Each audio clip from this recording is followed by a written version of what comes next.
Alhamdulillah, Allahumma sholli ala sayyidina Muhammad wa ala ali sayyidina Muhammad. Selamat malam, salam sejahtera untuk kawan penonton channel YouTube Ahmad Links. Kembali malam ini melanjutkan pembahasan mengenai The Federal Reserve, The Fed atau Bank Sentral Amerika dan dampaknya terhadap kehidupan rakyat Amerika semenjak berdirinya The Fed. Oke ya, sebenarnya ada teman yang pengen bahas juga, jangan bahas Bank Sentral Amerika, tapi Bank Sentral Indonesia coba. Ya ini nanti ya, ini urut ya, ada urutannya ya, karena Bank Sentral Amerika dengan Bank Sentral Indonesia itu sudah lebih tua Bank Sentral Amerika. Bank Sentral Amerika itu berdiri berulang kali ya. Federal Reserve ini yang ketiga. Ya. Yang pertama itu First Bank, yang kedua Second Bank, yang ketiga ini Federal Reserve. Nah, kita akan membahas mengenai The Great Depression tahun 1929. Ya. Jadi menurut beberapa sumber referensi, ya, nanti referensinya seperti biasa ditaruh di link deskripsi atau di awal video ini. Itu ada beberapa kali terjadi depresi dari tahun 1913 semenjak The Fed itu berdiri. Ya. Tapi mungkin yang paling ngeri atau paling dahsyat itu depresi tahun 1929 atau kita sebut sebagai The Great Depression. Jadi ini mungkin salah satu jarang dibahas ya, sejarah yang jarang dibahas ya mengenai The Great Depression. The Great Depression itu apa sih? Ya kalau di Indonesia mirip dengan krisis moneter tahun 1998. Ya, cuman dulu waktu di Indonesia itu kan penyebabnya nilai rupiah anjlok drastis ya. Jadi inflasinya itu kelihatan sekali gitu ya. Dan harga-harga langsung melonjak tinggi. Nah di Amerika itu bukan dolarnya tapi sahamnya anjlok. Sahamnya turun drastis ya. Yang kemudian menyebabkan orang itu dengan tiba-tiba kehilangan kekayaannya. Kemudian juga sama banyak kasus PHK di mana-mana. Jadi tiba-tiba saja uang itu tidak ada nilainya waktu itu ya. Ini menurut beberapa sumber ya, di Wikipedia juga ada, kemudian di buku ya atau referensi yang bercerita tentang The Great Depression itu kesalahan utama atau saham itu anjlok gitu ya. Nah jadi orang-orang itu rugi dan timbullah ya seperti yang kita tahu ya waktu Christmas 98 itu ya, orang beramai-ramai mengambil simpanannya di bank-bank setelah bersamaan, jadi banknya juga ikut kolaps. Nah saat itu benar-benar Amerika itu krisis ya, jadi sebelum Indonesia tahun 98 merasakan krisis itu Amerika sudah pernah ya.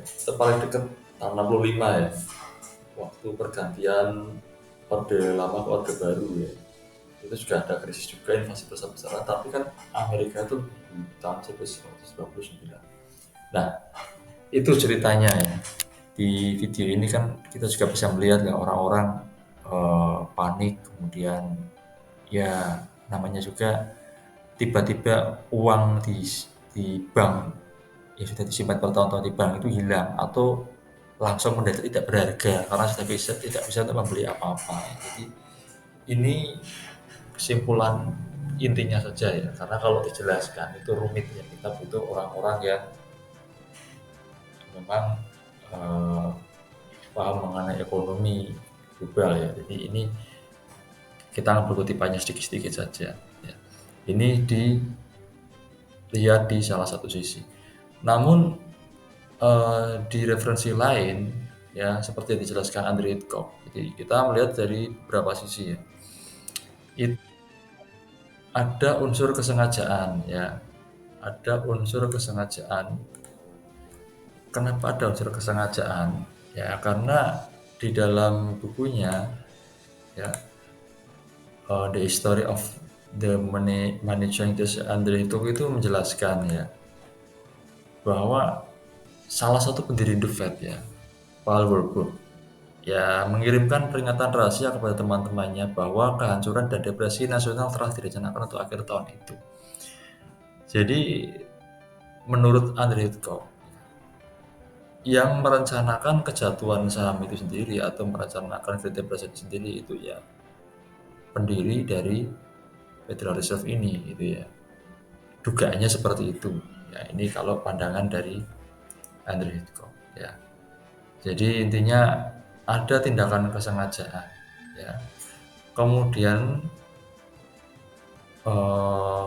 salah satu anggota Kongres Partai Republik, Louis T. McFadden ya, yang sekaligus menjadi ketua Komite Perbankan dan Mata Uang DPR dari tahun 1920 hingga 1931 seperti biasa cukup terbuka tentang siapa yang bertanggung jawab. Dia menyatakan tentang kejatuhan ini, dia ngomong ya, atau menyampaikan, mengungkapkan, dia ngomong seperti ini. Ini bukan kecelakaan, ini adalah kejadian yang dirancang dengan hati-hati. Bankir internasional berusaha menciptakan kondisi putus asa di sini sehingga mereka bisa muncul sebagai penguasa kita semua. Kemudian ada lagi Curtis B. Dale ya, menantu Franklin Delano Roosevelt ya. Franklin Delano Roosevelt ini waktu itu calon presiden Amerika. Dipecat oleh Lehman Brothers sebagai pialang di lantai bursa efek New York pada hari kejatuhan pasar, menyatakan dalam bukunya di tahun 1967 judulnya FDR, My Exploited Father-in-Law. Ya, dia berkata seperti ini. Sebenarnya ini adalah pemotongan yang disengaja terhadap publik oleh kekuatan uang dunia yang dipicu oleh kekurangan mendadak uang panggilan yang direncanakan di pasar uang New York.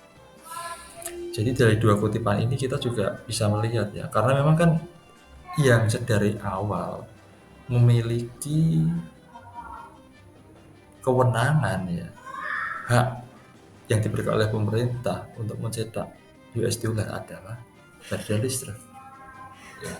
Jadi kalau ada apa-apa di pasar saham, di bank di seluruh Amerika, itu kan semua transaksinya menggunakan US dollar.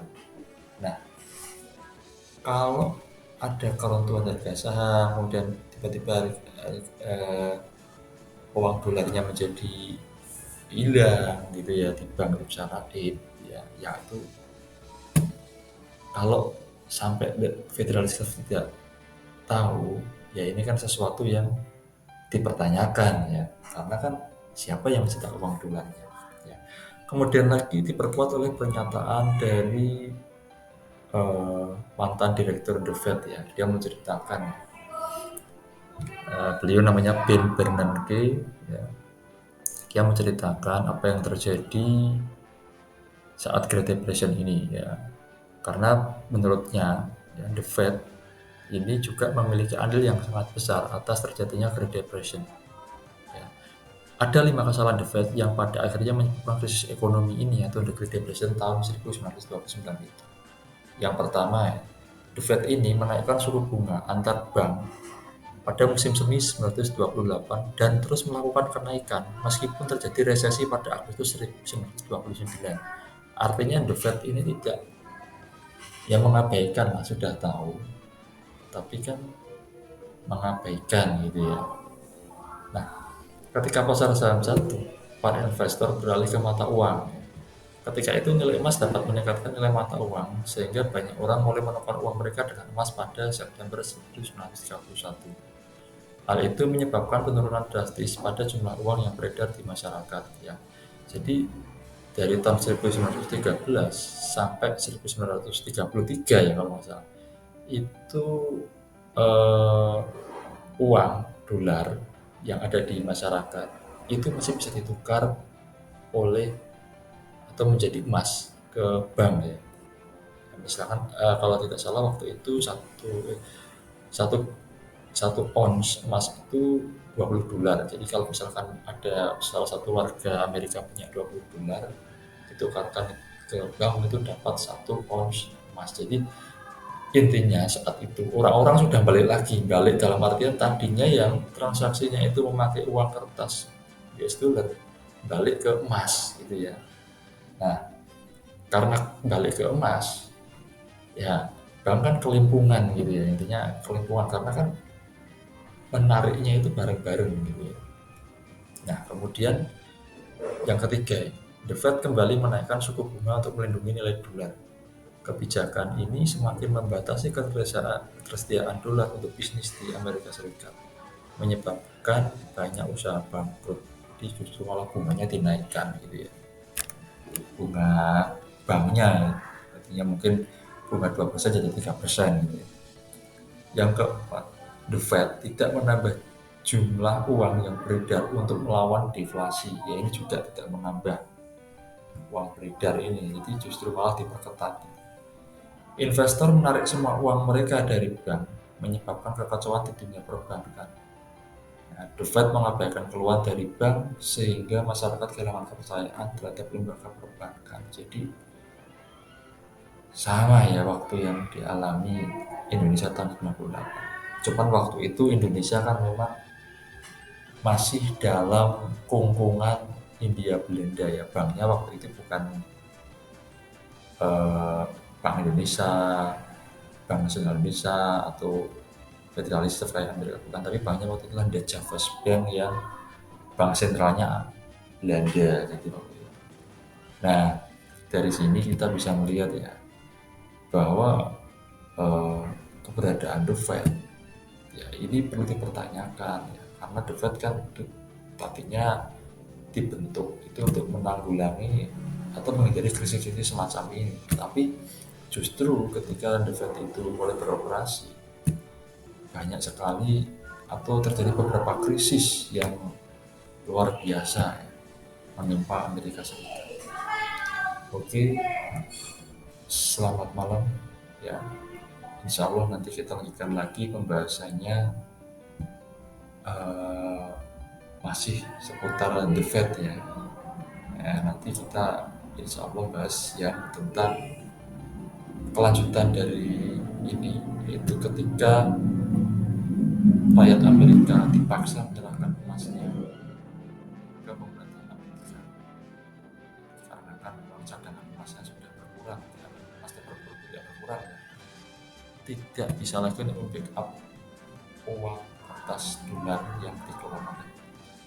Selamat malam, salam sejahtera bagi semua. Wassalamualaikum warahmatullahi wabarakatuh.